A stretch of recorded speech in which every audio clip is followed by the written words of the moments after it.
Hi, everybody. My name is Rita Crompton. I'm also known as the Inventor Lady. And after one of my videos last week, a gentleman, we were talking about how do you build a team. And he said, so, okay, I'm ready to build a team. How do I pay for the team? And, I wish I could say it was easy. Go pick the money off the money tree in the backyard, but it's not. Money is probably the most common issue inventors have to struggle with. We say there's basically three serious problems that inventors face on a regular basis, but money tends to be the one that is the most common and something that constantly is cropping up. You may get to one point and think, oh yeah, we're good now, and then pretty soon you're back into the indigestion mode with worrying about money and how you're going to pay for it. All right, so the most obvious side of that is where inventors start going to think they're going to get help. And we did a video on this last week called Phony Baloney Money. And it's because you get hyped into the idea of thinking you're going to go to, we've got one here that's for venture capital. And they're all over the place. And you pay your money to go in and you think you're going to talk to everybody and you're going to then, do a pitch and get money, right? It doesn't happen that way, right? They know what they're looking for. And hello, you have to have already spent a lot of money to get their attention. Besides the fact, the kicker is most of the products that independent inventors are working on don't fit into what the VCs want to invest in. Would have been nice to know that up front. All right, so now you go someplace and they say, oh, do a business plan and you can go into a bank and get a loan. But the bank is going to, if they even listen to you, they're going to want that loan repaid and the payments are going to start next month. You still don't have a business, you haven't made anything and you haven't sold anything. So they're going to base it on your personal credit. They're going to want you to take out a second mortgage on the house. All right, they're going to want some kind of collateral. They want to look at your day job and know, can you still afford to pay back another loan? Well, now you're working to pay back the loan, but you're not working on the full-time job of getting your invention to the marketplace. Another issue where we phony baloney money, right? Then the other one of my favorites, is the angel investors. When you meet an angel investor, please introduce me because I'd like to know there's even one out there. Part of the problem is that they're not so much the angels, right? They want more of you than they're entitled to. Then they want to tell you how to run the business. Then they want to just give you their own version of indigestion and a headache.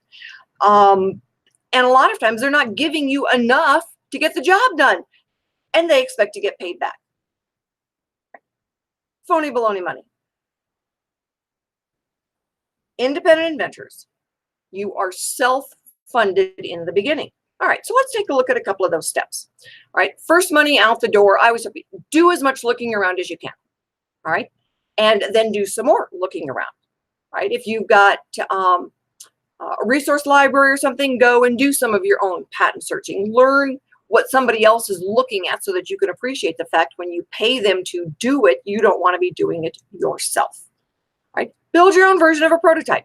Duct tape and cardboard. I've seen some cute ones out of Legos. Get it out of your head into something three-dimensional. It will help you answer a lot of questions on, is it even going to work? I had a couple that did a really cool prototype.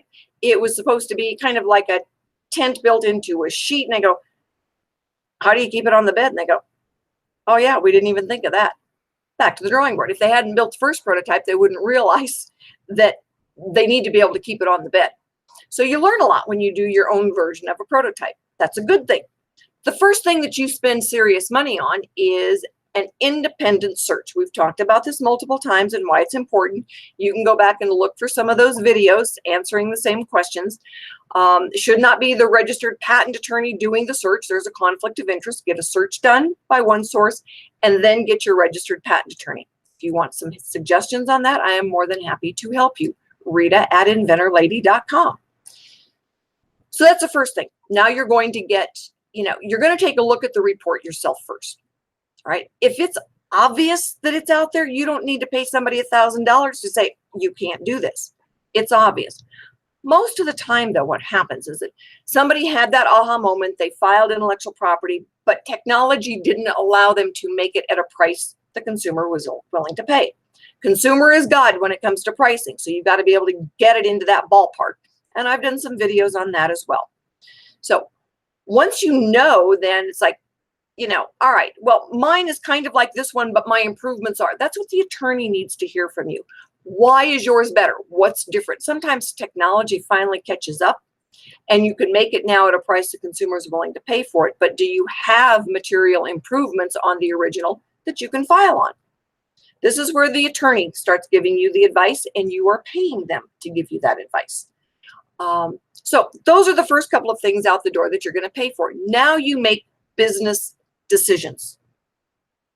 And this is where it's, you can't use one of those fly-by-night outfits that you hear advertised on TV. And they say, oh, we'll do it all for you. They use templates and you've always got the most brilliant idea next to sliced bread. And I have seen so many of those, like, oh my God, I've seen 3 of these out there in the marketplace this year. Don't do that. Everything is one step at a time. You make your next set of business decisions based on what you found at the last step. Read my Galaxy Guide, the Inventor's Galaxy Guide. It's on my website, inventorlady.com. It will walk you through the 7 phases. It's about a half-hour read. It's really simple. The pendulum swings this way and that way, and you can see where that money is going to fall. And then you can start picking service providers based on that. All right. So the first phase of funding generally is coming out of your own pocket. And by the way, keep your day job because you're going to need it to pay for this.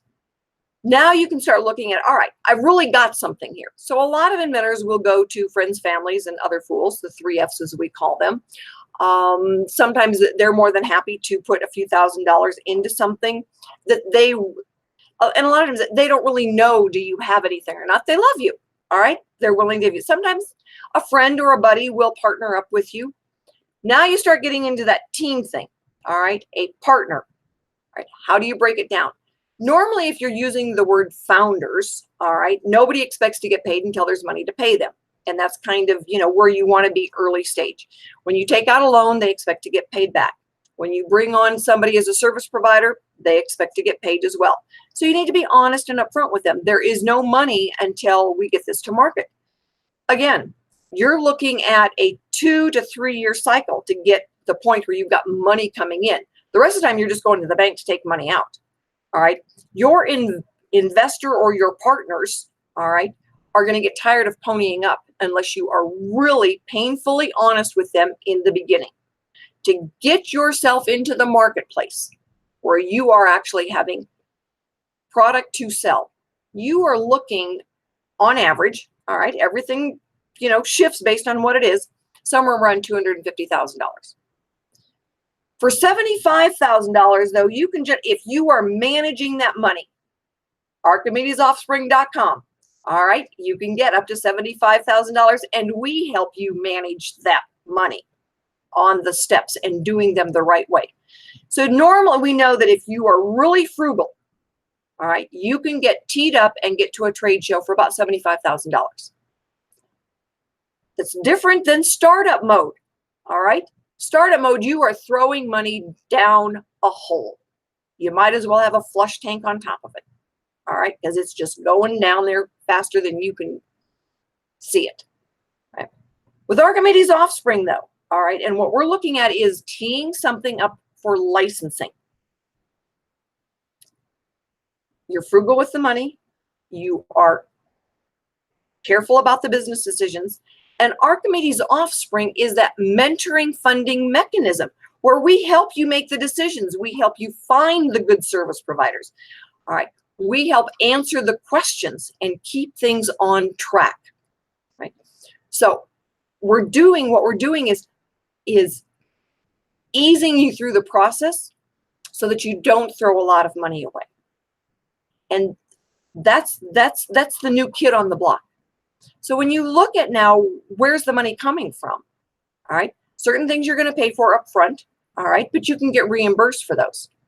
And you can listen to my video on Archimedes Offspring where we really talk about how that funding mechanism breaks down. Right.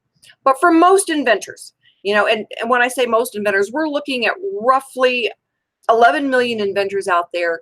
according to our statistics, that never take that first step because they don't want to spend their own money. They don't have the support at home.